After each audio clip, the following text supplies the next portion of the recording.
আপনার যদি ব্যাংক অ্যাকাউন্টের সাথে ডিবিটি লিঙ্ক না থাকে তাহলে আপনারা সরকারি প্রকল্পের কোনো টাকাই পাবেন না।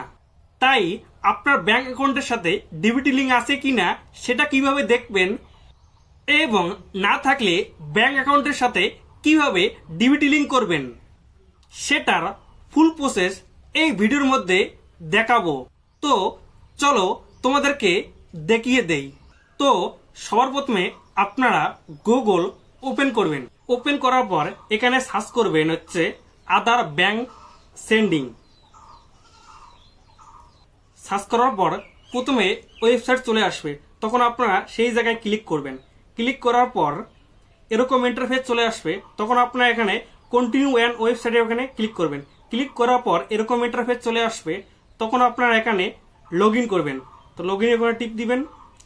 টিপ দেওয়ার পর এখানে আপনার আধার কার্ডের নাম্বার এন্টার করবেন। আধার কার্ডের নাম্বার এন্টার করার পর নিচে আপনারা দেখে দেখে ক্যাপচার কোডটা এন্টার করবেন। তারপর এন্টার করা হয়ে গেলে তখন আপনারা এখানে লগ ইন ওয়েট ওটিপির ওখানে টিপ দিবেন।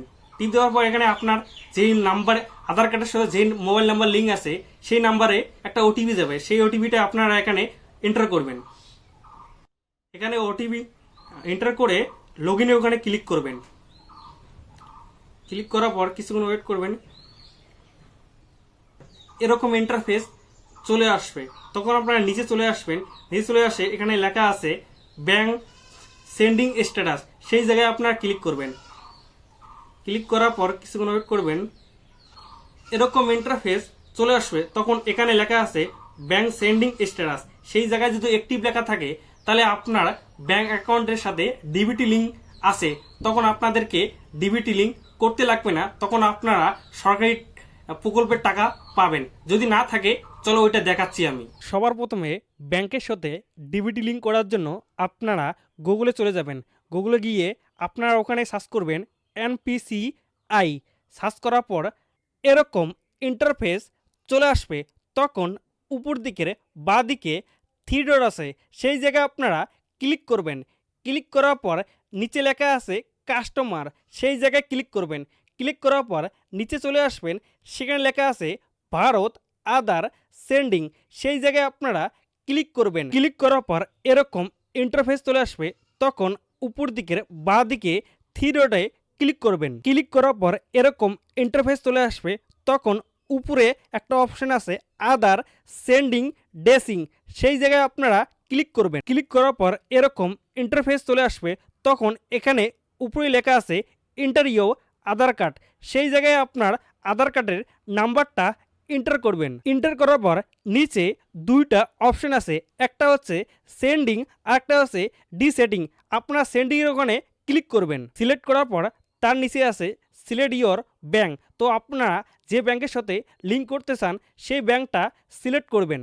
সিলেক্ট করার পর তার নিচে তিনটে অপশন আছে, আপনারা প্রথমের ফেস সেটিংয়ের ওখানে ক্লিক করবেন। সিলেক্ট করার পর তার নিচে লেখা আছে অ্যাকাউন্ট নাম্বার, তো আপনারা যে ব্যাংক অ্যাকাউন্টের সাথে লিঙ্ক করতে চান সেই ব্যাংক অ্যাকাউন্টের নাম্বারটা এন্টার করবেন। এন্টার করার পর তার নিচে কন্টিনিউ অ্যাকাউন্ট নাম্বার, সেই জায়গায় আবার ব্যাংক অ্যাকাউন্টের নাম্বারটা এন্টার করবেন। এন্টার করার পর তার নিচে একটা বক্সের মতন আছে, সেই জায়গায় আপনারা ক্লিক করবেন। ক্লিক করার পর নিচে চলে আসবেন, সেখানে ক্যাপচার কোড আছে, সেই ক্যাপচার কোডটা দেখে দেখে বক্সের মধ্যে আপনারা এন্টার করবেন। এন্টার করার পর তার নিচে লেখা আছে সাবমিট, সেই জায়গায় আপনারা ক্লিক করবেন। ক্লিক করার পর এরকম ইন্টারফেস চলে আসবে, তখন আপনারা স্ক্রল করে নিচে চলে আসবেন। চলে আসার পর এখানে লেখা আছে এগ্রি অ্যান্ড কন্টিনিউ, সেই জায়গায় আপনারা ক্লিক করবেন। ক্লিক করার পর এরকম ইন্টারফেস চলে আসবে, তখন আপনারা ওকের মধ্যে ক্লিক করবেন। ক্লিক করার পর যদি এরকম ইন্টারফেস চলে আসে তাহলে আপনার ব্যাংক অ্যাকাউন্টের সাথে ডিবিটি লিঙ্ক হয়ে গেছে।